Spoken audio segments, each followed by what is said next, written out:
আজ আমরা জানবো ফ্যাক্টিটিভ ভার্ব। ওকে, এটা কাকে বলে? ফ্যাক্টিটিভ ভার্ব কাকে বলে?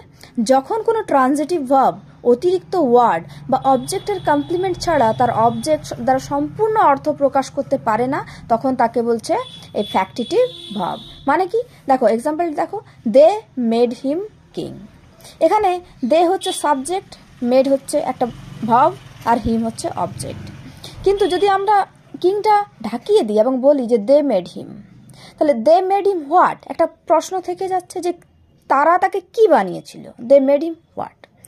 তখন এই হিম অবজেক্টের সঙ্গে একটা কি চাইছে? একটা কমপ্লিমেন্ট চাইছে, যে কমপ্লিমেন্ট রাখা হচ্ছে টু মেক দ্য সেন্স। ওকে, তো কি হচ্ছে?